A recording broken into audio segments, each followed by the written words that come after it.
The Tao of Self-Confidence, Episode 215. Welcome to the Tao of Self-Confidence, where I share stories of amazing women who have discovered their inner journey to self-confidence. Visit our website at thetaoofselfconfidence.com. Your inner journey to self-confidence awaits.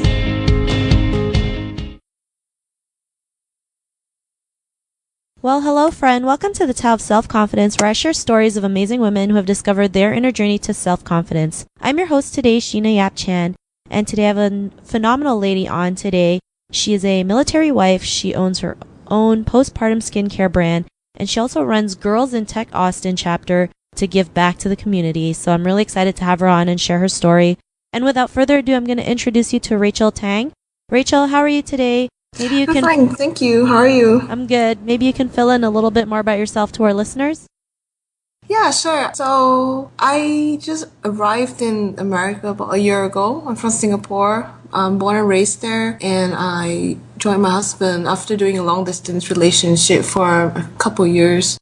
And I have a 2-year-old daughter, and so I'm still trying to adjust to life here. But I guess I have jumped in head first. So that's a bit about me. Awesome. Well, thanks for sharing that. And, usually when I know what it's like to move to another country, I went from the Philippines to Canada, back to the Philippines, back to Canada, and that adjustment just really takes time. And I'm you just get used to it after. So congrats on moving to the States. And what would be your favorite self-confidence quote?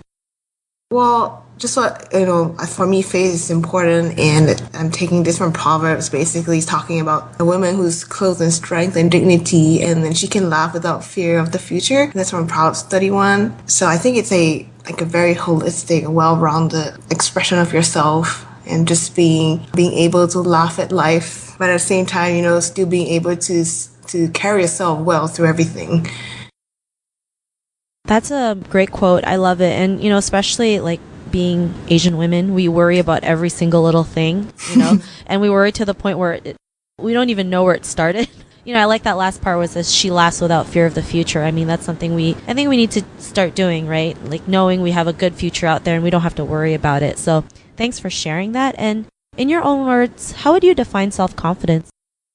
I'd say that you have to be aware of who you are, and being all right with it, being okay with yourself, and maintaining that sense of balance, even though you know that you're not perfect, even though you know that people around you are better than you in some aspects. So it's really, as you said, it's self, right? It's how you perceive your own self. And that's something that we need to constantly calibrate as we're moving from place to place in different situations as well.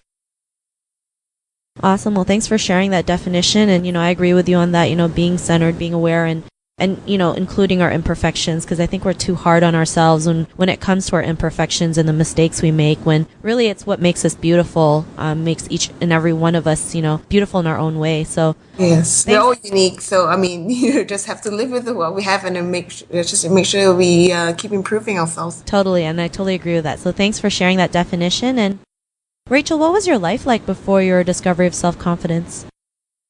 I guess, I had a very nice and sheltered childhood, so life was very smooth sailing, and I did all right, and everything. And I think, I just want to share a story. When I was in high school, I was in a neighborhood school, so I did pretty well there in terms of my academics and sports and other activities. And I guess a lot of people would resonate with that. When I moved away into senior high school, I went to the top school in the nation, and that was a very big shock for me.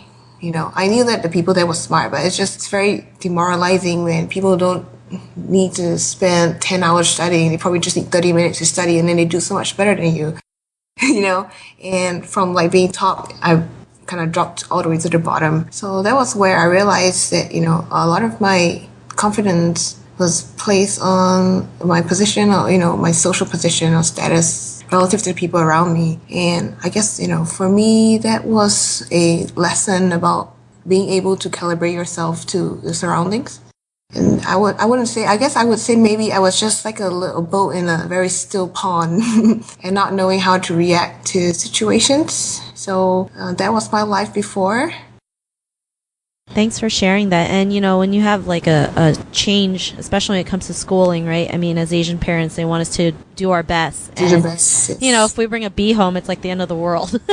Well, let's think about it. I was in an Asian country, so everybody, everybody had that same Mentality. attitude, and Yeah. especially when you go to a place that's very competitive. Even when you study or not, they're not going to tell you. But definitely, there's a pressure there to want to do your best. But you know that even if you do the best, you're never going to beat certain people because they're just more blessed in certain like academics.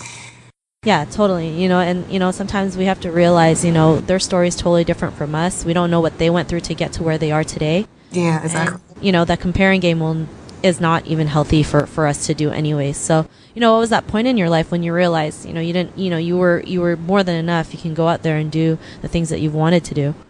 Actually, it's funny because I really set my heart on getting to basketball, but I was the only person on the tryouts that didn't get picked. But because of that, I managed to then change my focus to fencing, which was a very was kind of minor sport. It still is a minor sport, and I was able to train with the national team. So you never know when like a closed door actually leads to another open door.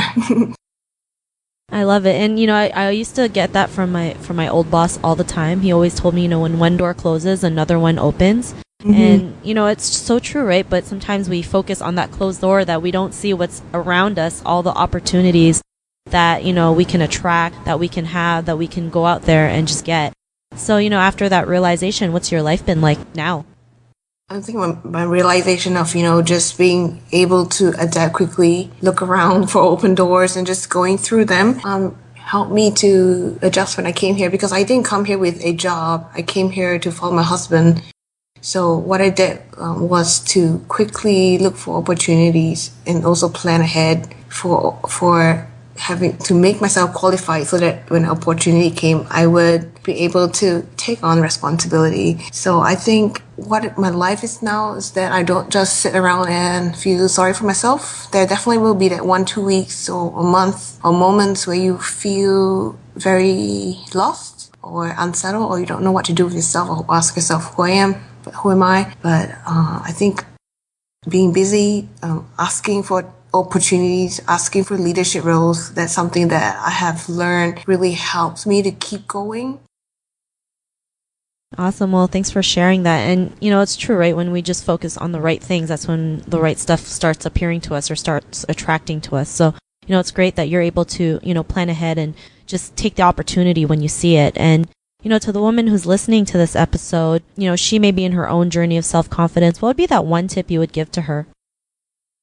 I think you need to keep moving onwards and you might stop and pause for a while and feel sorry for yourself. Then just, if you can't pick yourself up, look around you, ask for help, go look on YouTube for inspirational videos. That's what I do sometimes. But basically, step on the shoulders of others so that you can keep going forward or ask for a hand, lending a hand. Because especially in the military community, we're always moving a lot. And, when you go to somewhere new, you don't know a lot of people, you don't know a lot of things. And that's where if you want to go ahead faster, you have to learn to tap into existing networks of people that can help you. Not because that you just want to take from them, but it's going to be a mutually beneficial relationship. So hopefully, you that are listening on a podcast, you'll be able to find your sisterhood, and connect with them. I just also I also joined this great network. It's called Empowering a Billion Women. The vision is to reach out to a billion women to help them to be more financially savvy and run their own businesses. And it's been really a great help because just looking at what they're doing and just seeing that the encouragement, just really has helped me a lot. Awesome. Well, thanks for those tips. Those are all great, and I always believe you just keep moving forward no matter how many times we fall down, right? Yes. Fall down 7, get back 8. And or move 1 step forward, 1 step back. Doesn't matter. Yeah. Still forward. You just keep moving. And Rachel, if our listeners wanted to get to know a little bit more about you and what you do, is there any links or social media profiles we can connect with? Yeah, I do postpartum skincare business, which I just started last year. It's on bellabellykit.com. And I also have my Facebook profile, I guess, which you can get the links off your website. Yes, for sure. Thanks for sharing that. And to our listeners, as Rachel mentioned, if you want to connect with her, you can also head on over to the taoofselfconfidence.com and search for Rachel's name. Her show notes will pop up along with everything else we talked about. And I really just want to thank Rachel for taking the time to share her story with us and tips on self-confidence. So thank you so much. Thank you too. No problem. It was a pleasure to have you on. And to our listeners, be on the lookout for another new episode of another amazing woman's journey to self-confidence. And we'll talk to you soon. Bye for now. Thank you for tuning in to another amazing episode of the Tao of Self-Confidence. Want to learn how you can use podcasting to market your business? Download your free report by visiting our website at thetaoofselfconfidence.com. Your inner journey to self-confidence awaits.